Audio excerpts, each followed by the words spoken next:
चलिए, बायोलॉजी में आज का हमारा टॉपिक है कोशिका विज्ञान या सेल बायोलॉजी। कोशिका विज्ञान या सेल बायोलॉजी।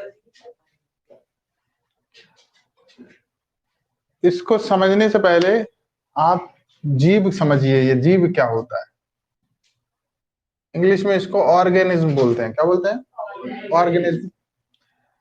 जीव उसको बोला जाता है जिसमें जीवन होता है। क्या होता है? जीवन होता है। तो जीवन होता है उसको हम जीव कहते हैं, या जो जिंदा है, लाइफ है जिसमें। और जीव दो प्रकार के होते हैं, एक होता है सर जंतु और एक होता है पादप। ठीक है, क्योंकि इसमें भी जीवन है और इसमें भी जीवन है। इनको अलग अलग किस आधार पर किया गया है, इनके कुछ तथ्य अलग हैं सर। जंतु जैसे चल फिर लेता है, उसको जंतु या एनिमल की कैटेगरी में रखते हैं, इसको एनिमेलिया जगत बोलते हैं या जंतु जगत भी बोलते हैं। पादप में इसमें पौधे आते हैं जो चल फिर नहीं सकते हैं, लेकिन जीवन तो इनमें भी है, इसलिए जीव तो इनको भी बोलेंगे। तो समस्त जीवों का अध्ययन जिस विज्ञान में किया जाता है उसको बोलते हैं जीव विज्ञान। क्या बोलते हैं? जीवों का अध्ययन जिसमें होगा, जीवों के क्रमबद्ध अध्ययन को ही जीव विज्ञान या बायोलॉजी कहते हैं।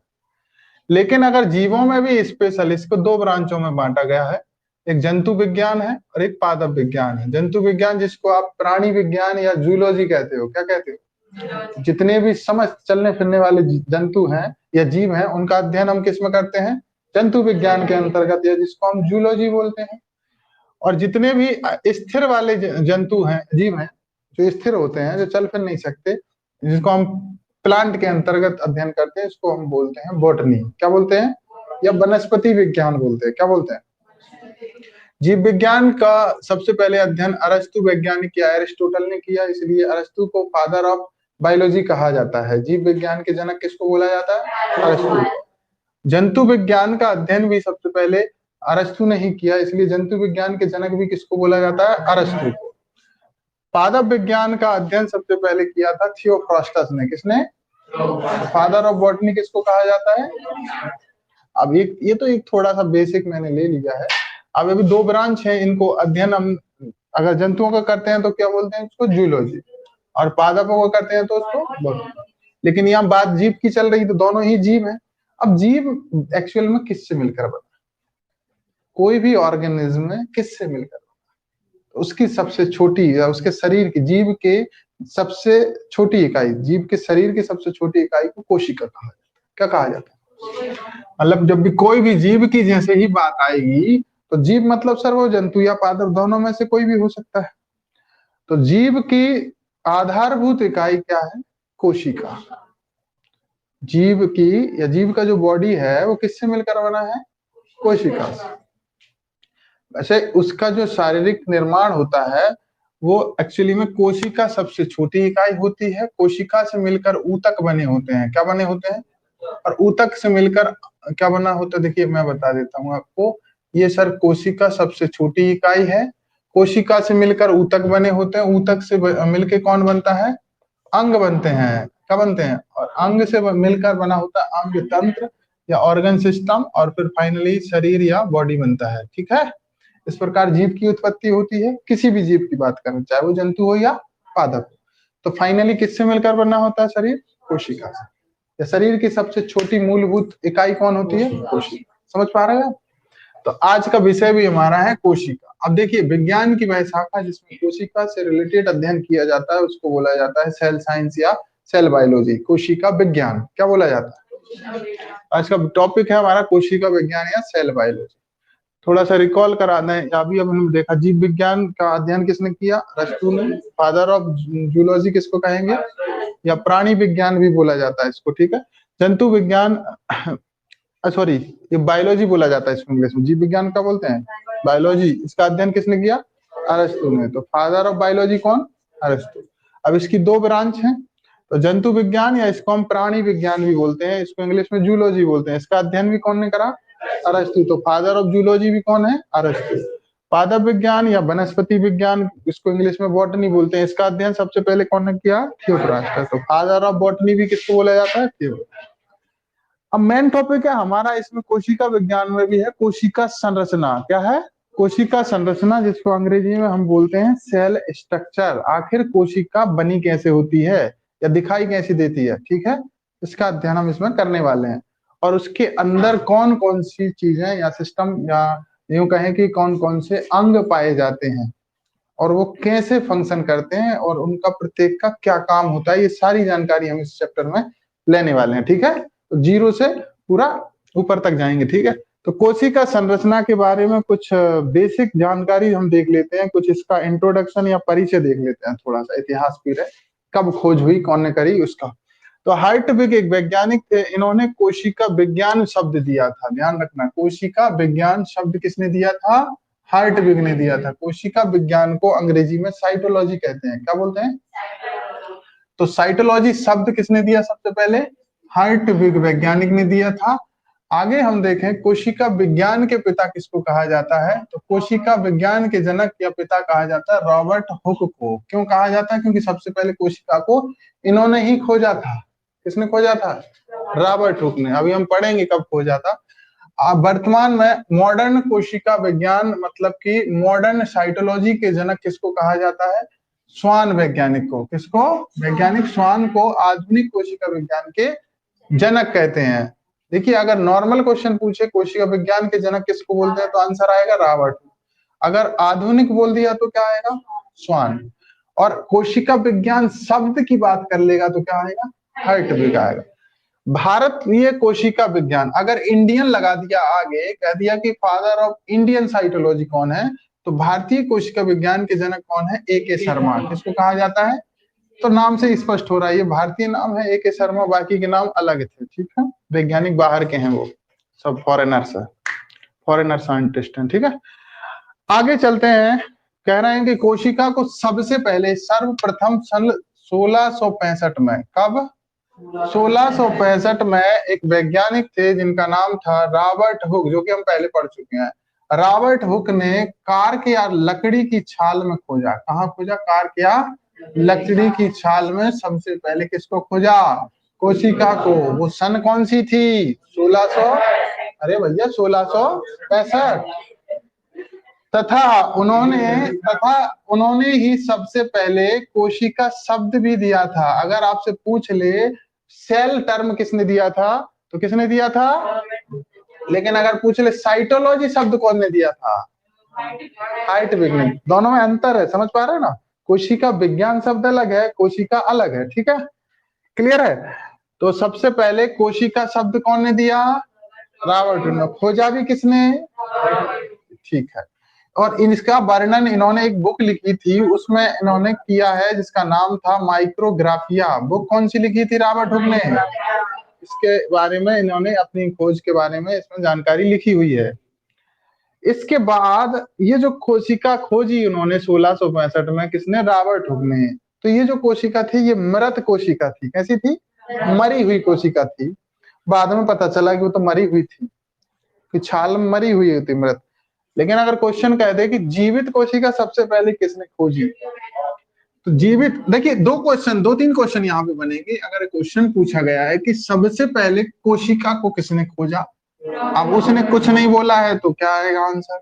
रॉबर्ट। लेकिन क्या क्वेश्चन में लगा देता है कि सबसे पहले जीवित कोशिका को किसने खोजा, तो जीवित कोशिका को खोजा था एंटोनी वॉन लीवेनहॉक। वैज्ञानिक का नाम क्या है? एंटोनी वॉन लीवेनहॉक ने सन 1674 में जीवित कोशिका को सबसे पहले खोजा, लीवेनहॉक ने। और जीवित कोशिका कौन सी थी?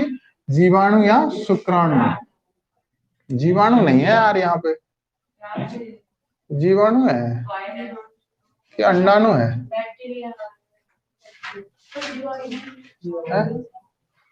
तो अध्ययन किया, ठीक है।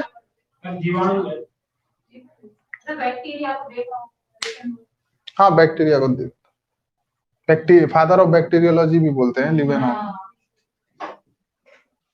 ठीक है, जीवाणु व शुक्राणु। तो देखिए यहाँ पर याद रखना है, अगर पूछे कि सबसे पहले जीवित कोशिका को किसने देखा, लीवेनहॉक ने 1674 में, शुक्राणु की कोशिका थी। और अगर क्वेश्चन पूछता है कि मरी हुई मृत कोशिका को सबसे पहले किसने खोजा, और अगर ऐसा क्वेश्चन है कि सबसे पहले कोशिका को किसने खोजा, तो भी आंसर क्या आएगा, रॉबर्ट। क्लियर है? कुछ उपकरण हैं जिनकी मदद से इन्होंने खोजा था। सहायक उपकरण है जो कि कोशिका को देखने में मदद करते हैं, जिसको हम बोलते हैं माइक्रोस्कोप। और इसमें भी 3 कैटेगरी के माइक्रोस्कोप हैं। सिंपल माइक्रोस्कोप, पहला कौन सा है, सिंपल माइक्रोस्कोप, जिसको हम बोलते हैं सरल सूक्ष्मदर्शी। क्या बोलते हैं, सरल सूक्ष्मदर्शी को भी एबी ल्यूवेनहॉक ने खोजा था। किसने खोजा था, खोजा नहीं होता है, यहाँ आविष्कार होता है। किसने आविष्कार किया था, एबी ल्यूवेनहॉक ने। और इन्होंने अपने ही सरल सूक्ष्मदर्शी से उसको खोज लिया था, किसको, कोशिका को। अब पूछेगा संयुक्त या कंपाउंड माइक्रोस्कोप की खोज किसने करी, या आविष्कार, ये खोज नहीं आएगा, फिर आविष्कार आएगा। जेनसन एंड जेनसन, वैज्ञानिक का नाम क्या है, जेनसन एंड जेनसन। एक और होता है इलेक्ट्रॉन माइक्रोस्कोप, ये बहुत महंगा आता है और ये चीज को बहुत ज्यादा जूम करके बताता है। जैसे नासा वगैरह में ये रहते हैं, इसरो नासा वगैरह में। इलेक्ट्रॉन सूक्ष्मदर्शी का आविष्कार नॉल एंड रस्का, साइंटिस्ट का नाम क्या है, नॉल व रस्का ने किया था। ठीक है, नॉल व रस्का ने किया था। ठीक है, तो तीनों के तीनों आप याद रख लेना, सूक्ष्मदर्शी। फिजिक्स में मैं इनको डिटेल में पढ़ाऊंगा। चलिए, अब इलेक्ट्रॉन जो माइक्रोस्कोप होता है, इसका मैग्निफिकेशन इफिशियंसी, मतलब जूम करने की जो क्षमता, आवर्धन क्षमता होती है, वो 2 लाख गुना, मतलब कोई वस्तु है उसका 2 लाख गुना जूम करके बताएगा ये आपको। अगर बाल भी है तो उसका प्रतिबिंब कितना बड़ा कर देगा, 2 लाख गुना। समझ रहे हो, तो मतलब बहुत बारीक से बारीक चीज भी इसमें देख सकते हैं हम। यहाँ से जमीन पे से, पृथ्वी पे से हम अंतरिक्ष की चीजों को भी देख सकते हैं, देख पाते हैं। आपने देखा, वो इलेक्ट्रॉन माइक्रोस्कोप की मदद से देख पाते हैं। इलेक्ट्रॉन सूक्ष्मदर्शी की रियल जो विभेदन क्षमता है, वो विभेदन क्षमता होती है 2 से 10 एंगस्ट्रॉम। कितनी होती है, जबकि इसकी सैद्धांतिक जो विभेदन क्षमता है वो 0.02 एंगस्ट्रॉम। तो सैद्धांतिक पूछे तो कितनी आएगी, 0.02 एंगस्ट्रॉम। लेकिन वास्तविक रियल पूछ ले तो 2 से 10 एंगस्ट्रॉम। ठीक है,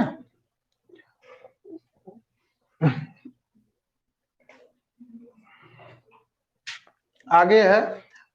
अब हम थोड़ा सा इस चैप्टर को स्टार्ट कर लेते हैं। ये तो थोड़ा सा बेसिक हो गया। अब हम देखते हैं रियल में कोशिका। ठीक है, कोशिका की डेफिनेशन क्या बनेगी। कोशिका शरीर की सबसे संरचनात्मक मतलब होता है शरीर, स्ट्रक्चर बनाएगा पूरा बॉडी का। कौन बनाएगा, कोशिका ही। संरचनात्मक के अलावा क्रियात्मक, मतलब कि शरीर के अंदर या बॉडी के अंदर कोई भी क्रिया हो रही है जीव के, तो वो किसके कारण हो रही है, कोशिका के कारण। तो इसलिए संरचना बना रही है तो संरचनात्मक, क्रिया करा रही है तो क्रियात्मक। और आनुवांशिक इकाई का मतलब है आनुवांशिक गुण को माता पिता से संतान में ले जाने का काम कर रही है, तो उसको क्या बोलेंगे, आनुवांशिक इकाई, क्योंकि इसी के अंदर डीएनए आरएनए होता है। अरे ठीक है, मुख्य आनुवांशिक पदार्थ वही होता है, या कोशिका के अंदर ही केंद्रक होता है। और जो कि अर्ध पारगम्य झिल्ली से घिरी होती है। अर्ध पारगम्य से अच्छा है चयनात्मक पारगम या सिलेक्टिव मेम्ब्रेन, अगर ऑप्शन में मिल जाए तो ज्यादा सही कौन सा है, चयनात्मक पारगम। और अगर चयनात्मक पारगम ऑप्शन में ना आए तो अर्ध पारगम आपको लगाना है। ठीक है, अगर दोनों ही आ जाए तो कौन सा लगाएंगे, चयनात्मक पारगम। चयनात्मक पारगम, अर्ध पारगम का मतलब है कि आधा पार हो जाता है, आधा नहीं हो पाता है। झिल्लियों के प्रकार तो आपने पढ़े ही होंगे। अपारगम मतलब जिसमें से बिल्कुल भी नहीं जा पाता, और पारगम मतलब जिसमें से पूरा का पूरा चला जाता।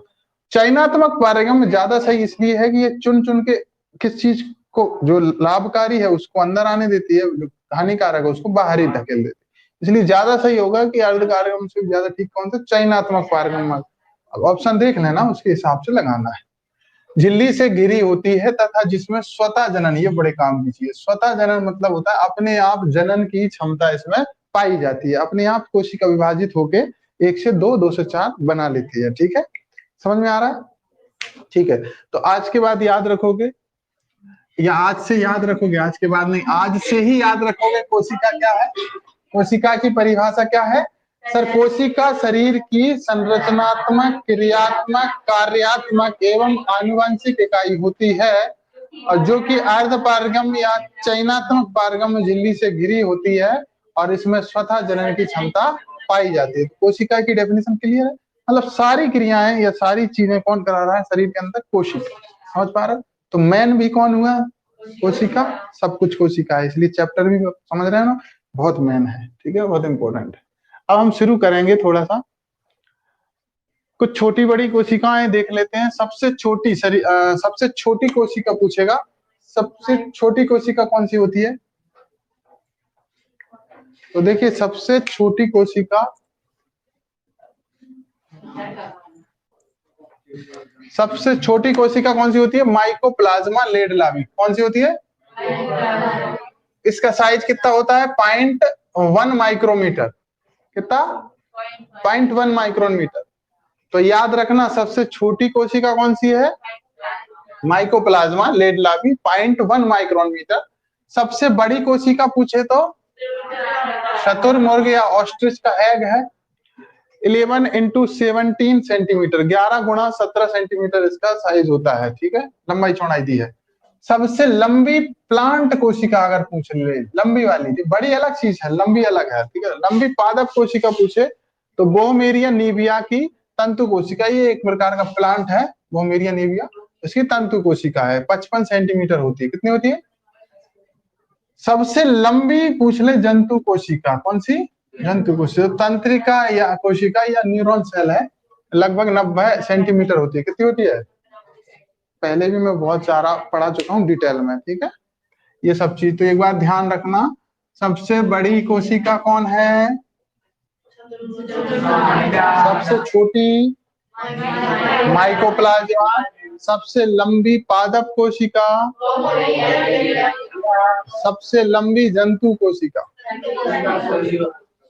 चलिए स्टार्ट करते हैं। अब हम अपने टॉपिक पे फिर आते हैं। तो हमारा कोशिका सिद्धांत है, टॉपिक कौन सा है? कोशिका सिद्धांत, या इसको अंग्रेजी में सेल थ्योरी बोलते हैं। क्या बोलते हैं? ये सेल थ्योरी बड़े काम की है, क्योंकि इस सेल थ्योरी से ही पूरा सिस्टम चलता है। देखना, सेल थ्योरी जर्मन के वैज्ञानिक थे, जर्मनी के 2 वैज्ञानिक थे, ये जिनका नाम था स्लीडन एंड स्वान। क्या नाम था? तो कोशिका सिद्धांत इन्होंने ही दिया था। क्वेश्चन पूछेगा सेल थ्योरी किसने दी थी? तो स्लीडन एंड स्वान ने दी थी, जिसके अनुसार, और इस सेल थ्योरी में इन्होंने बताया था स्लीडन एंड स्वान ने, कि जितने भी जीव हैं, सभी के सभी जीव की उत्पत्ति कोशिका से होती है, या कोशिका के बने होते हैं। सभी जीव किसके बने होते हैं? कोशिका के बने होते हैं। एक बात तो ये बताई थी। और सेल थ्योरी में दूसरी बात बताई थी कि जीवों की जितनी भी क्रियाएं हैं, जो सभी क्रियाएं जो संपन्न होती हैं जीवों के अंदर, वो सब की सब क्रियाएं कोशिका की क्रियाओं के कारण ही होती हैं। किसके कारण होती हैं? भाई वो कहीं ना कहीं कोशिका ही क्रिया करती है, तभी ना उसमें क्रिया संपन्न होती है। तो किसकी वजह से हो रहा है? कोशिका की। तो भाई सभी जीव भी किसके बने हैं? कोशिका के। और जीवों की सभी क्रियाएं, जो जितनी भी क्रियाएं हो रही है, वो किसकी क्रिया की वजह से हो रही है? कोशिका की क्रिया। और एक और बात बताई थी कि नई कोशिकाएं जो बनती हैं शरीर के अंदर या जीव के अंदर, उनका निर्माण हमेशा पुरानी कोशिकाओं से होता है। किसकी मदद से? पुरानी कोशिकाओं में कोशिका विभाजन के माध्यम से